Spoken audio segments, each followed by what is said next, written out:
okay, it's day 120, and a lot of folks are asking me, geez, this Odin thing, and do you really think there could be red teams and, in Miami and red teams in Tampa, red teams in Colorado, red teams in Boston, all these different places that you're talking about? Is that really a possibility? And I think it's a lot more possible than you think. First of all, these guys are trained for that. They're from Fort Bragg.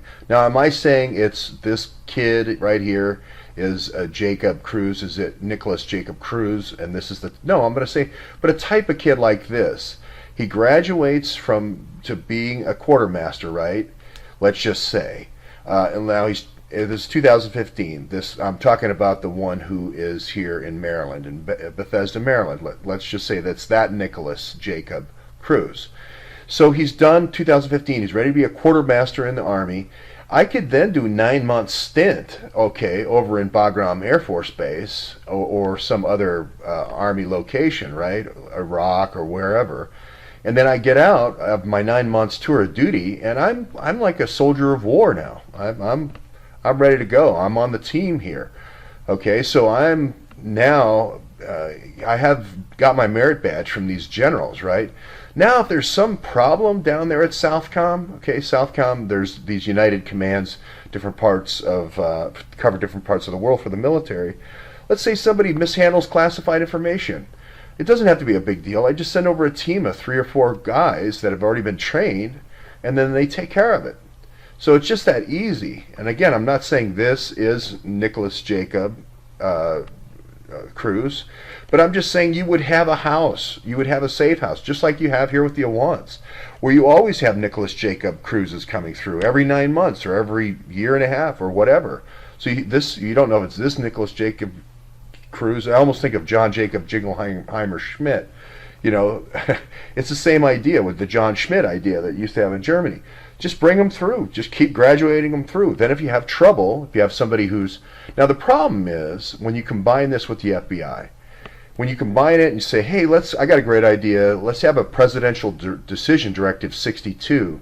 We'll start defining a whole bunch of people out here. Let's say she's a journalist.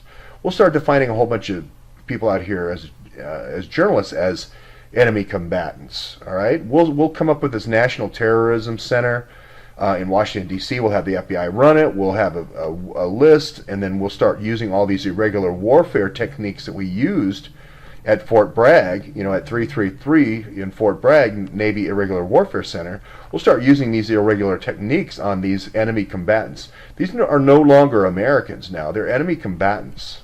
Right? That's where you get into trouble. PDD 62 is really where we kind of said, if you put these types of tools that these kids learn in the wrong hands, and you start giving them to people like a Hillary Clinton or an Andy McCabe, they will use them, or a John Brennan, they will use them against their own population. They will use them against their own population as enemy combatants. That's what I'm saying. And if that sounds too fantastical to believe, then just look at the Tsarnaevs. Just look at the other places where we've had mass school shootings. Don't they all kind of have this same ring of, multiple shooters, and there's always some Aspie kid. There's always some Aspie kid buying the weapons, and there's always some Aspie kid that finally ends up taking the rap. Isn't that kind of what happens over and over again?